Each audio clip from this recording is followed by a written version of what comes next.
Welcome everyone to be back for our third cultural talk, which is a know of the Mandarin in my wine. Welcome, Janet.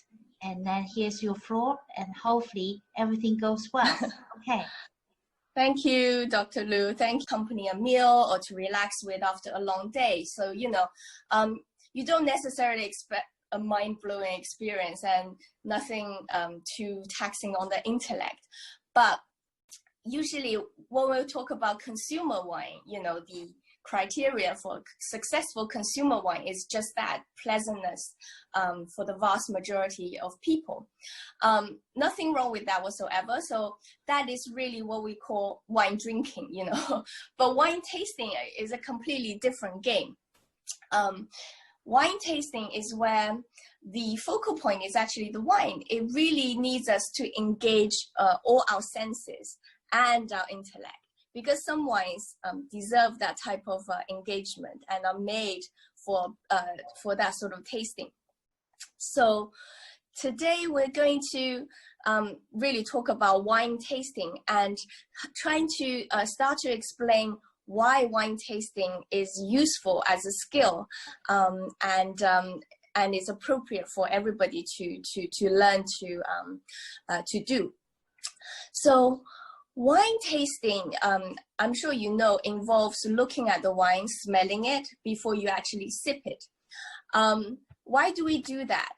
And the reason is the process of smelling and looking, smelling, and sipping the wine is really a continuum to give you incremental information about the wine. And also when all your senses are engaged, you get heightened enjoyment as well out of your wine, right? So it's to heighten your enjoyment, but also to give you sensory clues about what you're tasting. So when wine lovers talk about that they enjoy the wine, they're not just talking about the drinking experience. They're actually telling you an experience of a story not told by words, but with sensory clues that the wine is giving you. So you're really playing detective to pinpoint the wine's identity. Is the wine from a cool country or a hot country? Whether the wine is from a mountainous area or by the sea, how old is the wine, how old is the vines, and even it might even tell you a little bit about the winemaker's philosophy in life, for example. So that is really good fun to get to know. And the term wine tasting in English is rather inadequate as a term because it's so much more than just the action of tasting. In Chinese, we would say 品酒. 品酒 is really to savor, to really savor with different senses, and savoring means to evaluate with some discernment.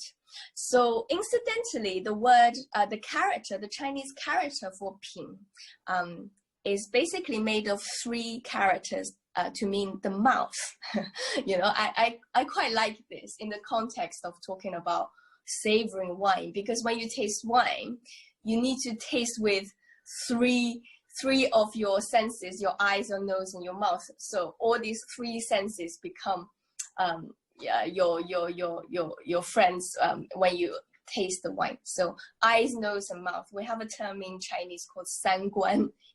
We can talk about 三观, engage your 三观 to taste wines.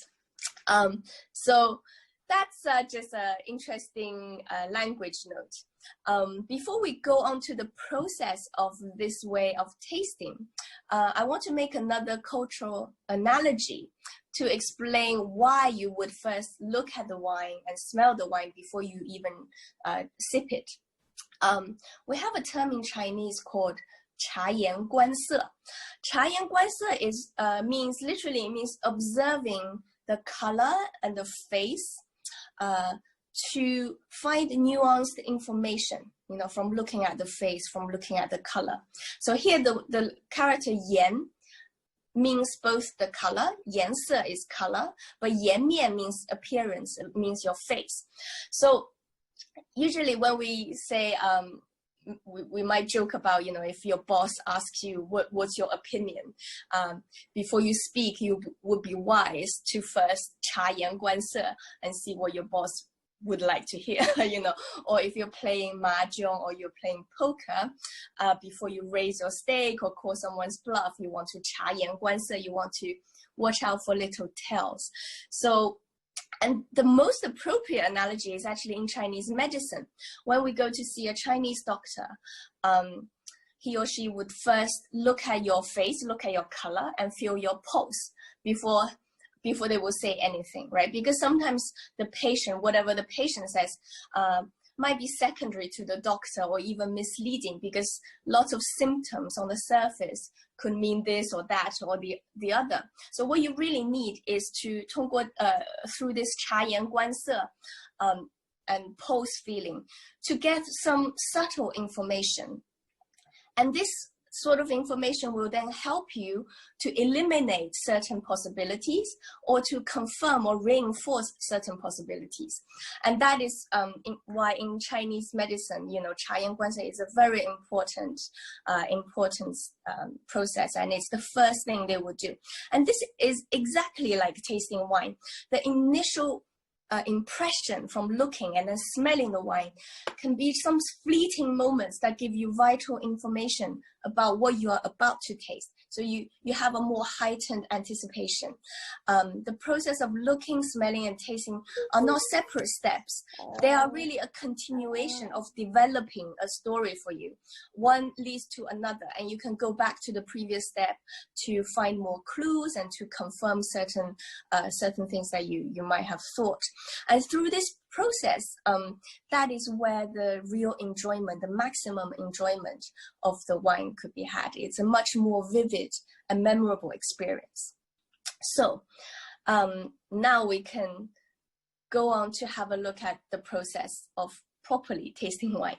The first thing to do is sight, to look at the wine. So what are we really looking at? The first thing ideally to say is that when you're looking at a wine, you want to observe the clarity and the color. And color not just means the first impression of the color, but also the depth of the color. How intense is the color? Is it bright or is it quite dull? And also the subtle hues of the color as well. So for that, ideally you should be under natural light with a white background in an ideal situation, but that's not always possible. But as far as you can, try to really observe the clarity, 澄清度, the color, the 颜色深浅, 这个颜色的深浅和它的色调 and viscosity, which is really the flow, the 流动性 of the wine. How easily does it flow? Is it watery? Is it quite light? Or is it more viscous, thicker?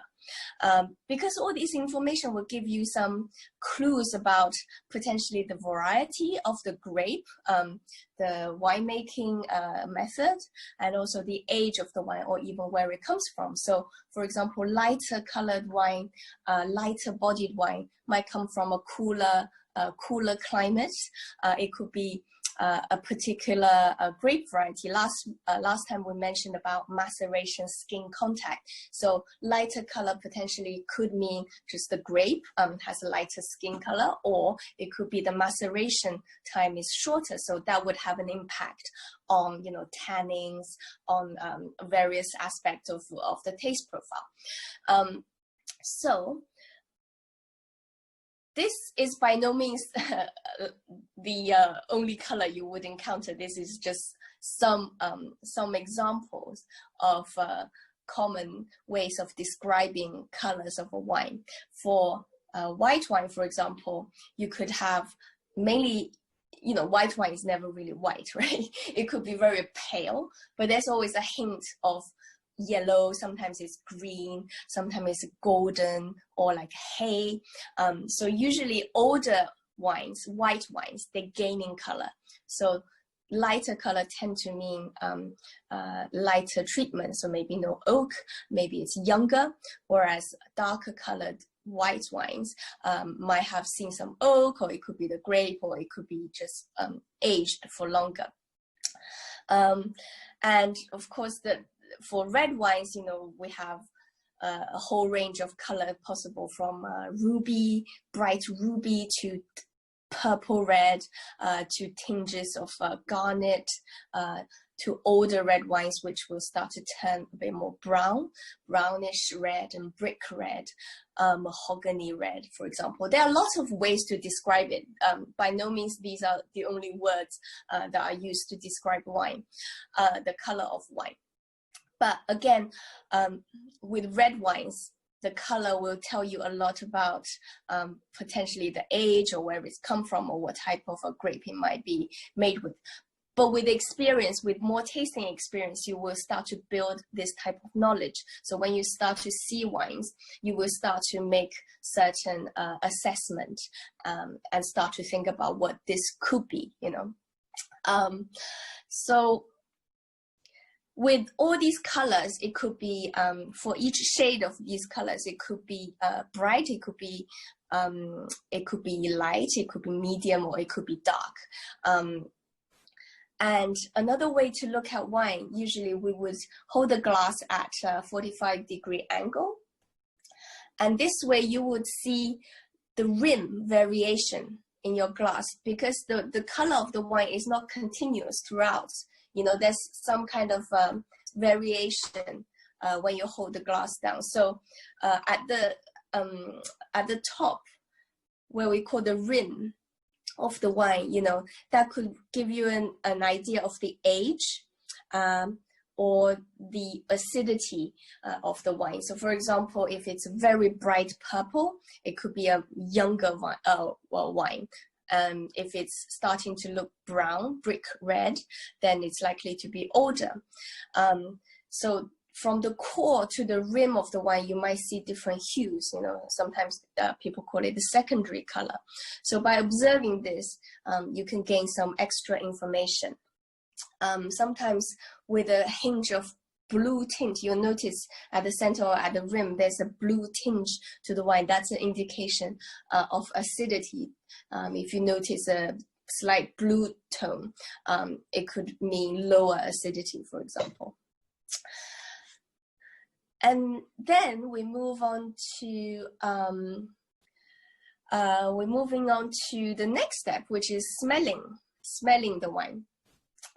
Usually, what I normally do is I would before I swirl the glass, I would first have a quick whiff.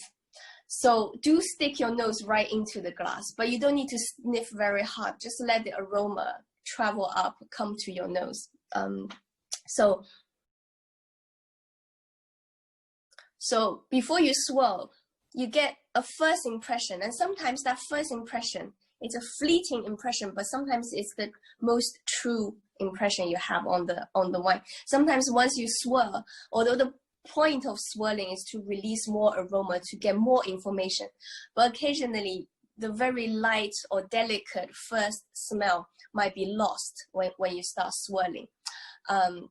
So that's why first hold the glass still, have a whiff, and then you swirl, and then you can go back to smelling it again. So what are you looking for? What are you smelling for? So first of all is the cleanliness of the wine. 纯正, is it clean? Does it smell 正的味道是不是很干净很纯正? So we don't want unpleasant odor or very surprising, very offensive odor. You want the wine to smell clean and fresh. And secondly, so first of all, it's a fault detection, really. And then beyond that, you want to start to identify the aromas and the bouquet. And with that, you can start to think about, oh, what does this smell reminds me of? What type of fruits or flowers can I detect from the smell? And then also the intensity. Is it very delicate, or is it fairly pungent? Is it fairly in your face? You know, and does it smell like it's quite young and bold, or is it more mellowed and subdued, and you might need to swirl a bit more to release more aroma out? So swirling is very important. And also, as I was saying last time, that wine really develops when it interacts with oxygen. So do go back to this process, because what you might find is initially the aromas are quite closed. But after a while, after some time, after some swirling, it will start to express itself. It will become more expressive and more complex, for example. So by all means, do keep on swirling until you feel okay. It has softened. It has softened and it has become very expressive. So, but of course, before we get to the nice smells, the first function of smelling the wine is to detect potential faults. So, wine faults are not very common, but most of us will encounter it at some point. So it's definitely useful to know. In our first session, I did mention 软木塞污染, which is a TCA taint, corked wine, right? Corked wine, we said that it could sometimes smell like a wet dog or wet newspaper or moldy cardboard or books, that sort of thing, in the severe cases. But in the lighter cases, it could just mean that you can't really smell much, it seems very dull. It seems there's not much going on. So you almost think, am I nose blind or something? So TCA corked wines could just mean that it's not very interesting. It's just dulled experience, or it could be completely undrinkable because the smells are so offensive. But today, I want to also talk about some other smells you might encounter which are not terribly pleasant. One thing that a lot of us do at home is we store the wines maybe in a place with direct light, either sunlight or artificial light, perhaps in a cupboard somewhere with a spotlight maybe.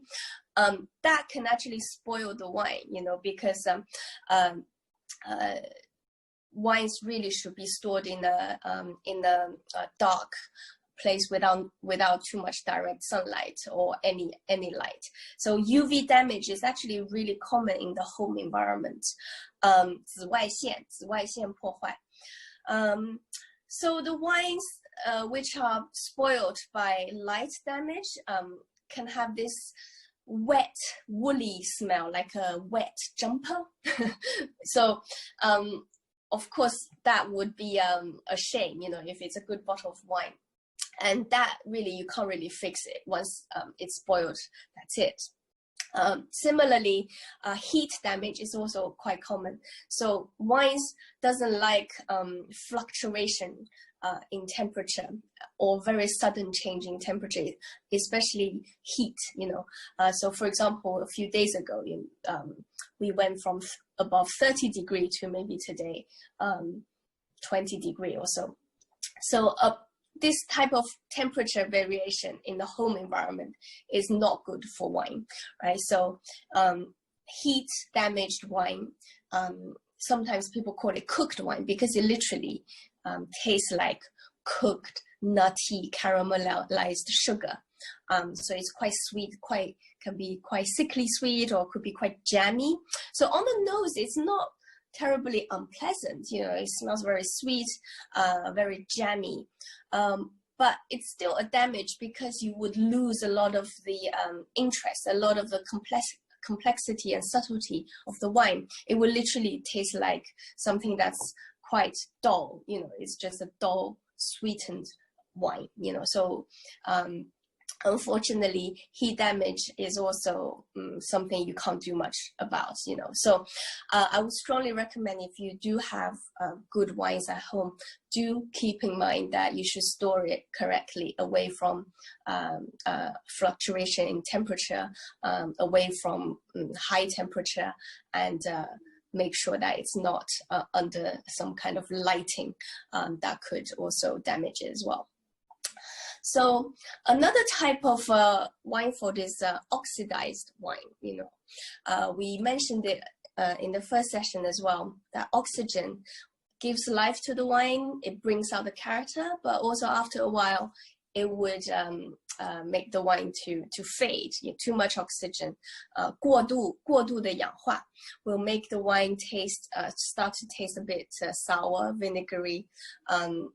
It's a bit like an apple, browned apple. It could also sometimes taste a bit nutty as well. So again, faded wine just means it will just start to lose its subtlety and complexity. It's not what the winemaker intended for you to taste. So the opposite of oxidized wine is reduced. Reduced is basically, in Chinese, is called 过度还原. So this is caused by a lack of oxygen in the wine. So the sulfur compounds in the wine come to the fore. So it gives some unpleasant smells like burnt tire or bad egg or struck matches, or garlic or onions or baked cabbage, etc. Anyway, it's just something that you don't quite expect. The good thing with a reduced wine is that sometimes you can fix it. The way to fix it is try to decant it, sometimes with a bit of decanting, with more air getting into the wine, because reduced means lack of oxygen. So by giving it more oxygen, sometimes some of these smells would dissipate. Or you could also try popping a copper coin into the wine and give it a bit of a swirl, or a silver spoon, because silver and copper, they have a naturalizing effect on these unpleasant smells from the sulfur compounds. So reduced wine is possible to fix, in some cases. And here I just want to talk about another term, which is reductive or reduction. And sometimes reductive method is actually desirable. Winemakers sometimes prefer to use a reductive method of making wine to bring out certain characters.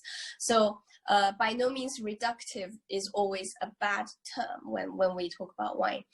Reduce is really the excessive lack of oxygen. So in Chinese is 过度还原, i.e. too much, 过度 is really the problem. And another interesting one is called Brett.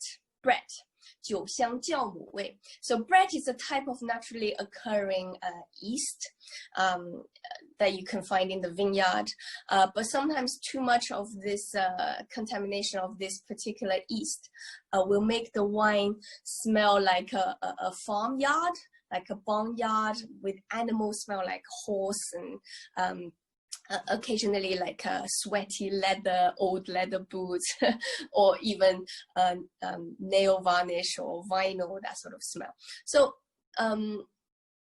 many people find too much of that to be unpleasant. So usually Brett is considered a wine fault in excess. But again, some winemakers who use natural yeast, sometimes, they actually consider Brett to be a feature of the wine, because with these characters in moderation, it actually brings some complexity to the wine. So some people love a bit of Brett, and some people would find it completely a no-no. It's a bit like Marmite, it's a slightly divisive feature. So here are just some of the faults that you might encounter, but it's not all. So sometimes, as I was saying in this first session, you might find that a still wine have a little bit of bubble, because we mentioned sometimes fermentation can restart inside a bottle and trapping some carbon dioxide. So if you open a still wine and it's a bit bubbly, that could be due to this secondary fermentation that's unintentional. But again, it's considered a fault from a winemaker's perspective because it's unintentional, but it doesn't really matter too much. It's not too unpleasant, and you can usually get rid of that by again aeration, to just let the bubble dissipate. And sometimes you'll find sediments, little crystallized sediments, or skins of the grape skins, etc. Again, those are not really faults, but some consumers find them quite disturbing to see little crystals or whatever in the wine. If the wine is not clear, some people would find that a bit alarming. But these are not really wine faults, but you might find that you don't want to have those things when you drink the wine. So by smelling, by looking and smelling the wine, you can first of all get rid of some of the potential problems with the wine, right? So now let's talk about the more pleasant aromas. So here is a rather comprehensive aroma wheel. It's comprehensive, but it's not, it doesn't include every single term you'll ever come across to describe wine. There are actually even more ways to talk about wine. But here it's a nice categorization of the different groups of aromas that you will find in a wine. I included the Chinese version and the English version. If you want, you can have a little comparison later on at your own leisure. I'm not going to go into that much detail, but I do want to highlight some of the key components when we're talking about the aromas of wine. So the first layer of aromas we call the primary aromas. Primary aromas are those due to the grape varieties. In Chinese, we talk about 层次香气 香气的层次 香气 so the aroma, the layers of the aroma, and 一类香气 primary aromas. So they come from the variety. The first row here are some common fruity aromas that you might get in white wines, So you have tree fruits like apples and pears, you have citrus fruits, lemon, lime, grapefruit, and stone fruit like peaches, nectarine, apricots, and then tropical fruits, papayas, pineapples, mangoes, kiwis, or that sort of thing. And interestingly, if you think about tropical fruit, right, they tend to be in hot countries. And similarly with wine, if you smell tropical notes in a white wine, chances are this is from quite a warm country, from a warm climate. So by smelling the wine and getting hints from these aromas, you can get some ideas about where the wine's from and potential varieties as well. What's the grape? It's a fun game to say, oh, I smell this particular fruit, and it could be this type of grape. The second row are some of the common fruity aromas from red wines, right? So berries, a lot of different berries, red berries or blackberries. So we tend to categorize berries in terms of are they red fruit or black fruit, blackberries, dark berries or light berries. And also you can have things like guava, figs, which are more exotic, and also sometimes vegetable like pepper, green pepper. So those are associated sometimes with say Cabernet Sauvignon that hasn't completely ripened due to the climate condition or due to the harvest time. So all these things are interesting clues to tell you the location where this wine comes from, or maybe even the vintage condition. So that's when the wine is starting to tell you stories. Yeah, and that is why it's very interesting. If you just go straight to drinking, you will miss a lot of these very interesting things that the wine is trying to tell you. So apart from fruits, you can also have flowers, floral notes. So white wines, some white wines will have notes of honeysuckle or jasmine or different meadow flowers. And red wine, sometimes you find violets and roses, lavender, for example, and then herbs, mint, dill, eucalyptus. So all these fruity, floral, or herbal notes can be found as part that comes with the grape. So 果香、花香、草本香. Those are the primary impressions that you might get. And then we would go on to the secondary aromas. And these are the aromas that come from winemaking. So winemaking meaning the fermentation process. It means any treatment with wood barrels, oak barrels, for example. So these could be things like brioche, bakery type of bread, baking type of smells. They can be very, very pleasant. Or yogurt, butter, milk, that sort of thing. Or spices like cinnamon and vanilla. And nuts, coconuts, for example, those tend to come from the oak, the wood treatment. So secondary aromas give you some clue about the winemaking process. And then we have tertiary aromas, and they are due to aging. So older wines start to display more complex characters, and that is why people age wine. Why do people wait for so long? Because they want to have these tertiary aromas to develop. So this is when wine gets extremely interesting, and it will start to reveal layers and layers and layers of aromas and things to you, right? So apart from the fruit and the bread and everything, suddenly you're getting truffles and mushrooms, dark chocolate and cigar, that sort of thing. So tertiary aromas, there are lots more. All of these are just a little selection of some of the common words you will hear when we describe different types of aromas. So with aged old white wines, you might get more caramelized honey notes or dried apricot notes, or sometimes orange peel, 陈皮, in Chinese. It's quite interesting, and and much nuttier characters. Red wines, it could really be anything from dark chocolate to cigar box, to leather goods, to sort of woodland, mossy characters that you'll find in undergrowth and woodlands, for example. So here, some brief categorization: 焦糖, sugar, caramel. Dried fruits and nuts are very common to find in older wines. And then dried leaves, dried herbs, dried flowers, for example, 甘草类. And then animal smells, 动物. That's why earlier I said bread. Some people actually don't mind bread, because bread also gives you a bit of that animal tertiary complexity in the wine.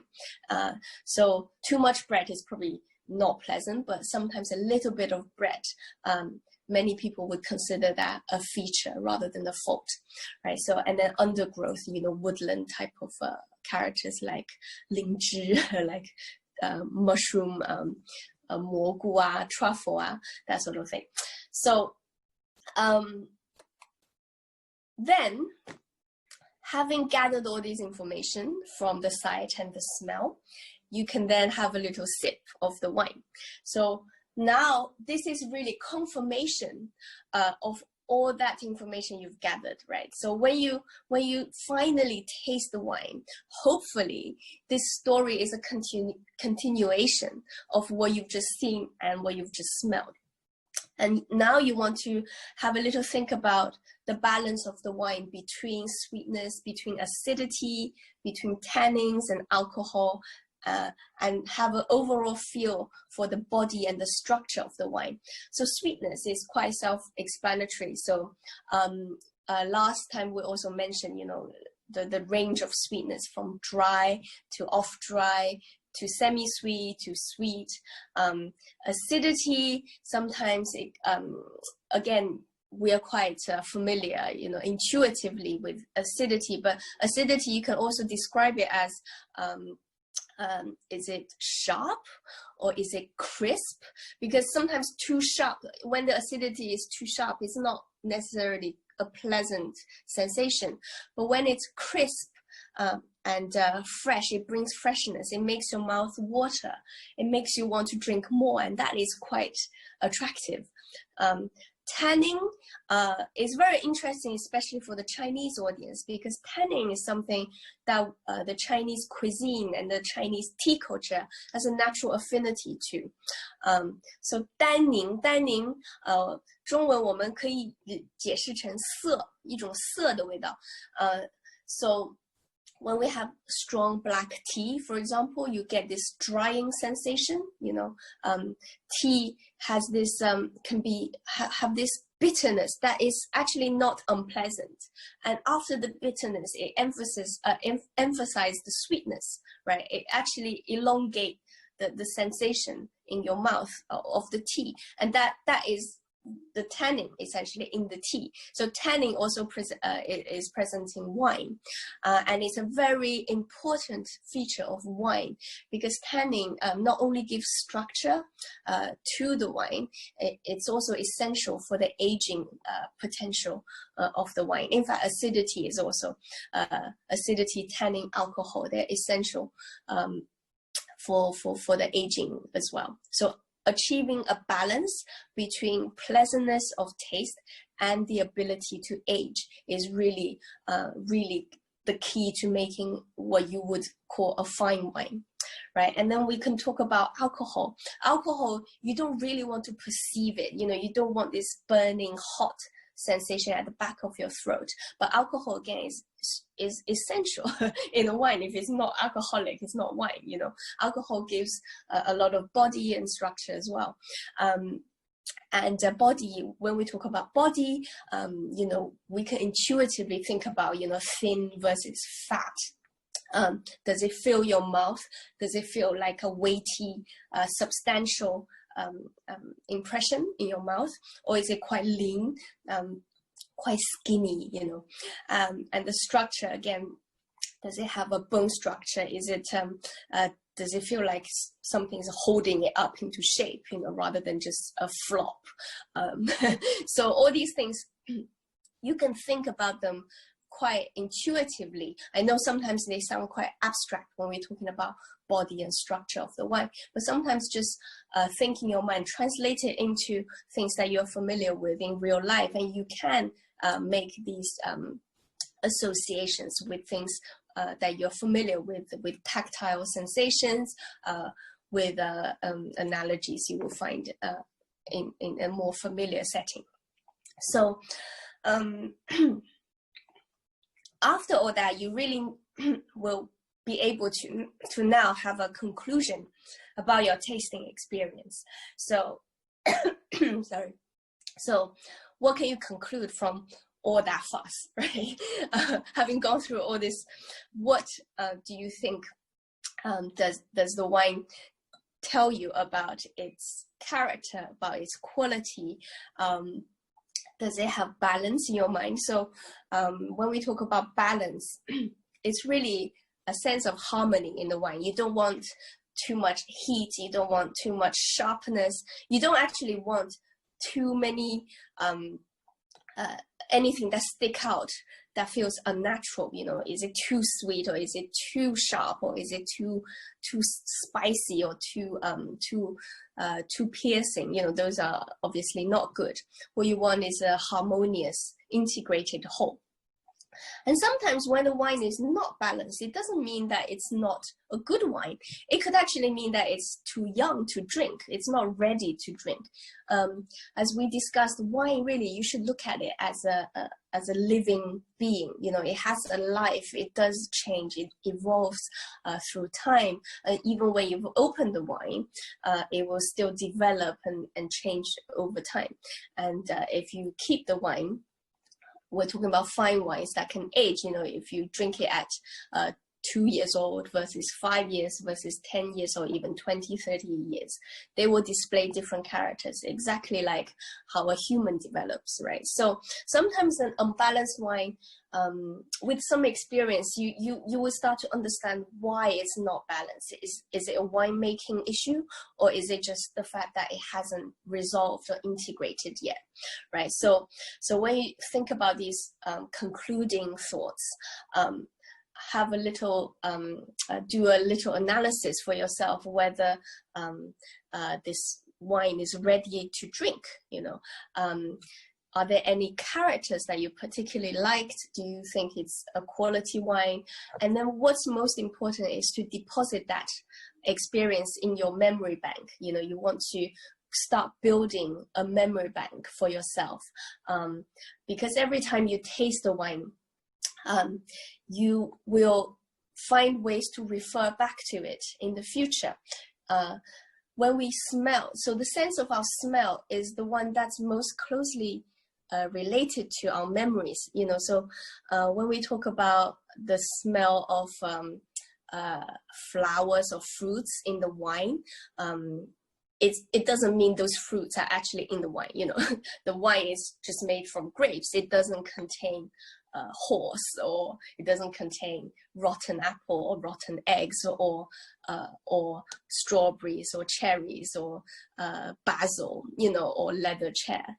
But the aromatic compounds in the wine, they resemble the chemical compounds of other smells that we're familiar with. So we talk about wine in these terms to help ourselves to make these associations, right? And also to help us communicate, because your perception versus my perception, how do we communicate? How do we agree or disagree?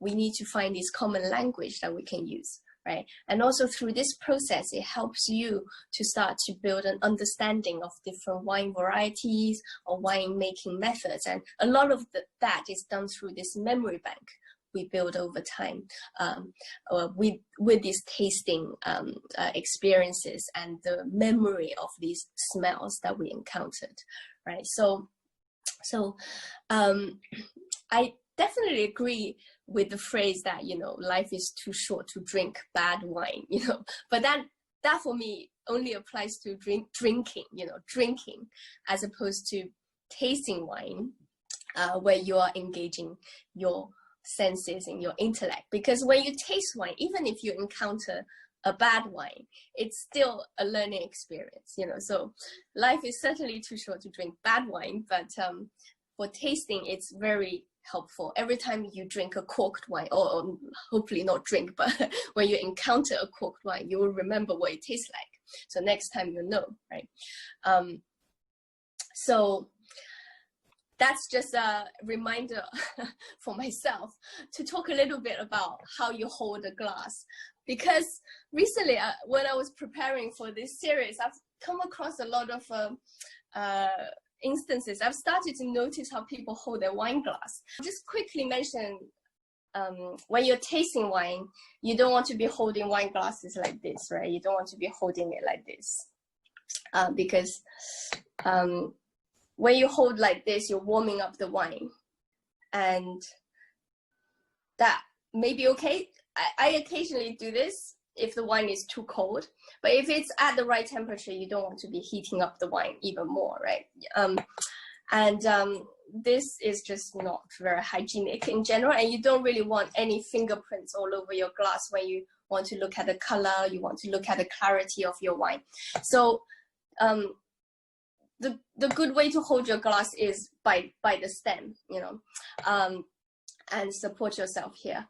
So also it's easier, much easier to swirl it as well when you're holding it by the stem. Some people hold it like this, which I guess is okay, but if someone knocks you, you're gonna drop it. But some people like to hold it like this because it looks kind of cool.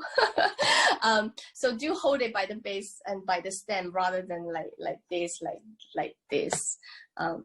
Or this is okay if you're just drinking casually or at home, but it's not great for the reason that I just mentioned, which is you're heating up the wine and you are leaving unsightly finger marks all over the glass.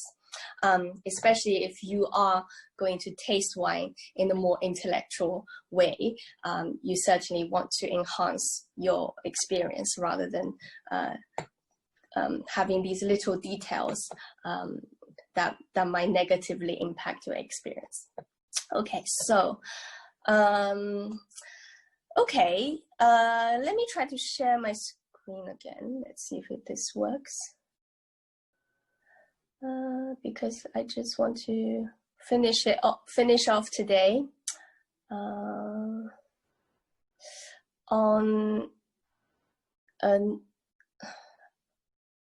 this.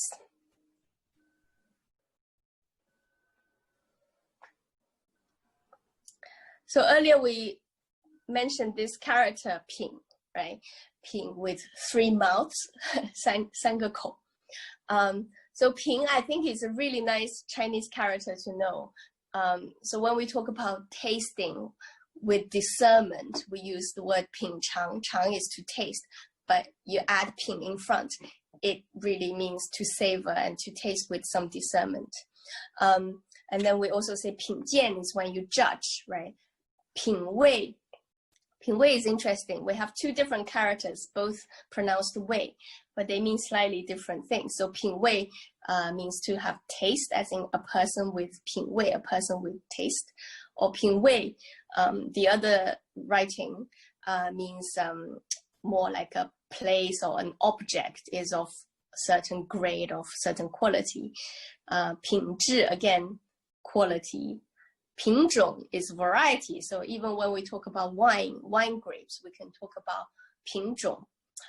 品种, the grape variety, 就是葡萄的品种. Right? So this character 品, you might see it quite often and in the context of wine. And I think it's a wonderful character that really encapsulates what I was saying earlier, which is that in Chinese, it is kind of reminding you that to taste wine with some discernment, it's a multi-sensory experience. You need 三观. you need lots more mouths than just one, right? You need your eyes, you need your nose, and you need your mouth to all be tasting together.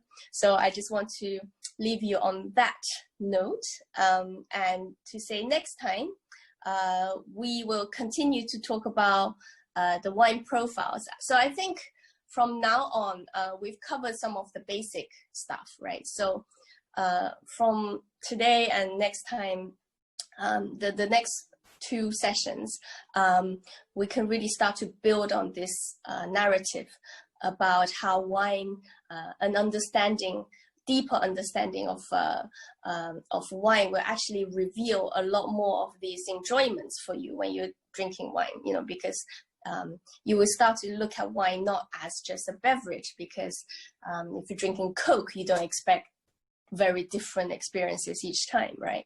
But with wine, every time you drink wine, you should expect something different.